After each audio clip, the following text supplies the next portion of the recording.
इराणनं तेल अवीवर डागली क्षेपणास्त्र, इस्रायलचा तात्काळ पलटवार, ट्रम्प यांच्या मध्यस्थीनंतर काही तासांचा युद्धविराम.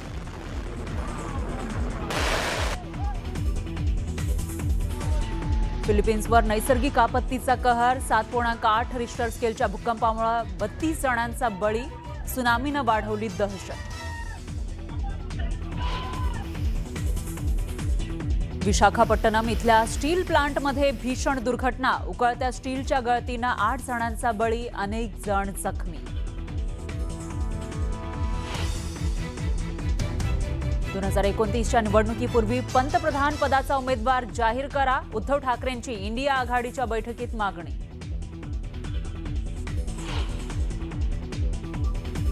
माझ्या सुद्धा मुलाला जे आहे मंत्रिपद द्या, मी राज्यसभेवर जातो. इतरांची मुलं बाळं कशी राज्यसभा आणि विधानसभेवर जातात, तसा न्याय मलाही मिळावा.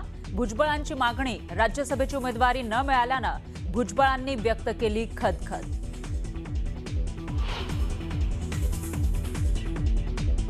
आता पालकमंत्री पदासाठी भरत गोगावलेचंच नाव आलं पाहिजे आणि तोच पालकमंत्री होणार. रायगडचं पालकमंत्रीपद भरत गोगावलेंनाच मिळणार, येत्या आठवड्याभरात घोषणा केली जाणार, मंत्री संजय शिरसाट यांचा दावा. गोकुळ गीतेंच्या पाठिंब्यासाठी महायुतीकडून मनधरणीचे प्रयत्न, कार आणि विमानतळावर चर्चा करण्याची वेळ, तर महाजन, भुसे आणि सामंतांशी चर्चा केल्यानंतर प्रसाद हिरेंची तलवार म्यान. तृणमूलमध्ये पुन्हा मोठ्या फुटीची चाहूल, टीएमसीच्या आमदारांनंतर आता 20 खासदार बंडाच्या तयारीत असल्याची चर्चा. आणि राज्यात मान्सूनची आणखी आगेकूच, कोकणसह मराठवाड्यामधील अनेक भागात दमदार हजेरी, तर राज्यात पुढील काही दिवस पावसाचा जोर वाढण्याचा अंदाज. परिषद राष्ट्रवादी काँग्रेसचे नगरसेवक किशोर मसाळ यांची एक वादग्रस्त ऑडिओ क्लिप व्हायरल झाली आणि स्वर्गवासी अजित पवारांच्या मृत्यूविषयी बोलताना मसाळ यांची आक्षेपार्ह विधान केलं होतं. एका महिलेशी फोनवरून बोलताना किशोर मसाळांची जीभ घसरली होती. ऑडिओ क्लिप ऐकूया. हॅलो, बिझी आहात का तुम्ही? नाही हो, ते रुपाली ताईंना त्रास होतोय. आम्ही ताईंना आम्ही एकच इथे आहे ना. मेली पाहिजे रुपाली ताई. अरे गप रे बाबा, कशाला दुसऱ्यांना मारतो. मग ठीक आहे, मला वाटलं मेली पाहिजे तर मी म्हणतो मेली पाहिजे. हा, अजित पवार मेला त्याचा मला फरक पडला नाही, त्यात रुपाली मेली तर मला काय लय फरक पडायचा आहे? तुला मी मेले तरी कुठे काय फरक पडायचंय. गेल्या काही दिवसांपासून एक ऑडिओ क्लिप वरती आरोप प्रत्यारोप केले जातात, त्यावर काय सांगाल? आज पक्षाने तुमची हकालपट्टी केलेली आहे, काय तुमची आता भूमिका काय असणार आहे? नाही, मला समजलं आता मला हकलपट्टी केली म्हणून. पण हकलपट्टी का केली हे काल मी प्रेस घेऊनच विचारलं होतं, पण बहुतेक कोणाला सांगायचं नव्हतं. रिंग झाली होती. म्हणजे तुम्हाला सोपं उदाहरण द्यायचं झालं ना, आमच्या गावाकडच्या भाषेत म्हणतात शिक्षा फिक्स आहे आणि फाशी मला, हे अगोदरच ठरलं होतं. हे पूर्ण प्लॅन्ड होतं आणि ते रेकॉर्डिंग माझं नाही आणि ते तुमच्याकडे आलं कसं, कोणी दिलं याची चौकशी करण्याची मागणी आणि मला ब्लॅकमेल होतंय. यासाठी मी बारामतीच्या DYSP-कडे 22 ते 25 तारखेच्या दरम्यान एक पत्र दिलं होतं. त्याचा काही त्याच्यावर चौकशी झाली नाही. नंतर माझ्यावरती एक गुन्हा दाखल झाला आणि परत ती ऑडिओ क्लिप अगोदरच मला सांगितलं होतं तुझी ऑडिओ क्लिप आम्ही व्हायरल करू आणि हे सगळं झालं. प्री प्लॅन्ड आहे, हे अपेक्षित आहे, काय नाही, ह्याच्यात काही वेगळं नाही. तुम्ही एक माफीनाम्याचा व्हिडिओ देखील सोशल मीडियावर केलेला होता, त्या संदर्भात मग काय सांगाल? साहेब, एखाद्या वेळेस सर जर झालं ना, आपण अडचणीत चाललोय म्हणलं ना, तर आपण कुठंही म्हणजे जिकडे दिशा दिसेल ना, थोडक्यात विहिरीत पडल्यावरती आपण धडपडायला लागलो ना, तर इरोळ्याला सुद्धा आपण पकडतो त्याच्या शेपटाला, नाही का, जीव वाचवण्यासाठी, फांदी हातात आली म्हणून. अशा प्रकारे सगळी रिंग करून मला ट्रॅप करून फसवलेलं आहे. ती क्लिप कुठून आली आणि ती क्लिप माझीच आहे का आणि ती क्लिप कुणी वाजवाय दिली आणि का माझ्यावरती त्याचा आरोप लावला गेला याचा शोध होईपर्यंत ती क्लिप माझी नाही आणि मी त्याचा इन्कारच करतोय. 1 सेकंदाच्या क्लिपवर कसं समजणार? तुम्ही कसं ठरवलं मीच येतो म्हणून? डायरेक्ट सांगितलं याला फाशी द्या आणि गुन्हा माझा. मला कोर्ट सुद्धा साहेब 2-4 सुनावण्या घेतं मग फाशी देतं ना, इथं सुनावणीच झाली नाही माझी. आज जी पक्षाने भूमिका घेतली त्यावर तुम्ही सुनेत्रा वहिनींची भेट घेऊन तुमची बाजू मांडणार आहात का? सुनेत्रा वहिनींना म्हणजे पत्रकार परिषद घेतले ना, शहर अध्यक्ष, तालुका अध्यक्ष, त्यांचा ज्यावेळेस निरोप आलता ना मला, त्यावेळेस मी म्हणलं होतं आदरणीय वहिनी साहेबांच्या समोर माझी काय भूमिका मांडायची आहे, मी काय केलंय विचारायचंय, तुम्हाला कुणी काय ऐकवलंय ते मला सांगा. आणि ह्या सगळ्या गोष्टीसाठी मी त्यांची वेळ मागितली होती. त्यांनी मला म्हणजे या लोकांनी मला रिंग केल्यामुळे तिथपर्यंत पोहोचू दिलं नाही. पण तुम्ही संपर्क करण्याचा प्रयत्न केला का सुनेत्रा वहिनींना? हे संपूर्ण घडलेला संपूर्ण प्रकार त्यांच्यावर कानावरती घालावा असा काय प्रयत्न केला का तुम्ही? 100% केला. माझ्या परिचयात जसं जसं कोणाला फोन करता येईल असे मी केले. पक्षाने जी कारवाई केली ती योग्य अयोग्य काय वाटतं तुम्हाला?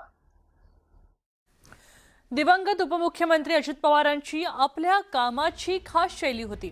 भल्या पहाटे उठून ते विकास कामांचा आढावा घ्यायचे.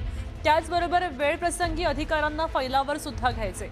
त्यांच्याच पावलावर पाऊल ठेवून आता उपमुख्यमंत्री सुनेत्रा पवारांनी कामांचा धडाका लावला. बारामती शासकीय वैद्यकीय महाविद्यालयामध्ये रुग्णालयाला अचानक भेट दिली आणि यावेळी त्यांनी रुग्णालयात अस्वच्छता आणि काम करण्याऐवजी मोबाईलवर व्यस्त असलेल्या कर्मचाऱ्यांना धारेवर धरलं. काय नाव आहे तुमचं? हे नावं लिहून घ्या ना यांची. ते काय करतात दिवसभर? फक्त मोबाईलवर ना? फक्त मोबाईलवर. ही उशी तर ही उशी, ते औषधं, हे काय? स्वच्छता काय म्हणतात? कशाला स्वच्छता म्हणतात? काय नाव आहे तुमचं? हे नावं लिहून घ्या ना यांची. ते काय करतात दिवसभर? फक्त मोबाईलवर ना? फक्त मोबाईलवर. ही उशी तर ही उशी, ते औषधं, हे काय? आणि तुम्ही आताच्या आता हे सगळं कामाला लागल. मला कसलंही चुकीचं दिसलं नाही पाहिजे. ह्याला त्रास होतो टाकायला दुसऱ्यामध्ये. जास्त काम आहे तुम्हाला ते स्वच्छता करायला कसली स्वच्छता करायला आत काय करता तुम्ही बाहेर शिकायचं तर ही स्वच्छता आहे काय? स्वच्छता करायला म्हणतात. ते काय करता दिवसभर? फक्त मोबाईलवर ना? फक्त मोबाईलवर. ही उशी तर ही उशी, ते औषधं, हे काय? स्वच्छता काय म्हणतात? कशाला स्वच्छता म्हणतात? काय नाव आहे तुमचं? हे नावं लिहून घ्या. हे आईस असताना मॅडम हे तुम्ही इथे ठेवायलाच नाही पाहिजे. बातमी आहे न्यूज 18 मराठीच्या इम्पॅक्टची. उपमुख्यमंत्री सुनेत्रा पवारांनी रस्त्याच्या कामासाठी 6 कोटी मंजूर केलेले आहेत. राज्य मार्ग असलेल्या वाघोळी आव्हाळवाडी रस्त्याचा प्रश्न अनेक वर्षांपासून प्रलंबित होता आणि अनेक वेळा शिरूर हवेलीचे आमदार माऊली कटके यांनी विधानसभेत आवाज उठवला होता. मात्र त्याकडे अधिकाऱ्यांना दुर्लक्ष केलं आणि आमदार माऊली कटके यांच्यावर उपोषणाला बसण्याची वेळ आली. उपोषणाला बसल्याची बातमी न्यूज 18 मराठीनं दाखवली आणि त्याचा इम्पॅक्ट दिसून आला. जाग आली प्रशासनाला. सुनेत्रा पवार यांनी आता या रस्त्यासाठी तातडीनं 6 कोटी रुपयांचा निधी मंजूर केलेला आहे आणि लवकरात लवकर रस्ता करण्याची सूचनाही दिलेल्या आहेत. त्यामुळे आता आमदार माऊली कटके यांचं उपोषण त्यांनी सोडलेलं पाहायला मिळतंय. आव्हाळवाडी ते वाघोली दरम्यान असलेल्या राज्य महामार्गाची दुरावस्था आपण पाहू शकतो. कशा पद्धतीने या ठिकाणी मोठे खड्डे जे आहेत ते या ठिकाणी पडलेले आपल्याला दिसतात. अनेक वर्षापासून हा रस्ता जो आहे तो प्रलंबित आहे. अनेक वेळा शिरूर हवेलीचे आमदार यांनी माऊली कटके यांनी या सगळ्यासाठी प्रयत्न केले होते. मात्र त्यांना अपयश आल्याने त्यांनी आता थेट ते उपोषणासाठी बसलेले आहेत. मात्र हा जो काही रस्ता आहे तो मोठी वर्दळ या रस्त्यावर असती आणि आपण जर पाहिलं तर या मोठी मोठी वाहनं जी आहे ती याच रस्त्यावरून जात असतात. त्यामुळे हा रस्ता दुरुस्त करण्याची मागणी जी आहे ते सातत्याने होते. मात्र अधिकारी त्याकडे दुर्लक्ष करताना दिसतात. साधारण 6 कोटी रुपये या सगळ्या रस्त्याला खर्च येणार आहे. मात्र 6 कोटी देखील सरकार या ठिकाणी उपलब्ध करून देताना दिसत नाही. त्यामुळे या ठिकाणचे नागरिक जे आहे, रहिवासी आहे, प्रवासी आहेत, त्यांना मोठा त्रास जो आहे तो या रस्त्याचा आपल्याला होताना दिसतोय. अनेक वेळा आपण जर पाहिलं तर या रस्त्यावर मोठी मोठी वाहने जातात आणि अशाच पद्धतीची वाहने जी आहेत ते या ठिकाणी आपल्याला जाताना काय नेमका या रस्त्याने जाताना काय त्रास होतो दादा? गचक्यांचा वगैरे त्रास होतोय. रस्ता नाही व्यवस्थित, खड्ड्यांमध्ये गाडी आदळतीये, त्रास होतोय. म्हाताऱ्या माणसांना त्रास होतोय जाण्या येण्याचा. मानेला वगैरे झटके बसतायत. प्रशासन या सगळ्यांकडे, अधिकारी या सगळ्यांकडे दुर्लक्ष करताना दिसतात आहे आणि त्यामुळेच या नागरिकांना सगळा त्रास जो आहे तो आता आपल्याला होताना दिसतोय. वाघोली, आव्हाळवाडी आणि मांजरी या रस्त्याच्या संदर्भामध्ये जे आज सकाळपासून उपोषण चालू होतं ते आपल्या राज्याच्या उपमुख्यमंत्री आमदार सुनेत्रा वहिनींच्या माध्यमातून, तसेच आपल्या कलेक्टर साहेब असतील, तसेच PWD मिनिस्टर या ठिकाणी शिवेंद्रराजे भोसले साहेब असतील या सर्वांच्या आश्वासनानंतर आणि सहकार्य केलं त्याच्यानंतर हे या ठिकाणी भाग घेण्याचा निर्णय झालेला आहे.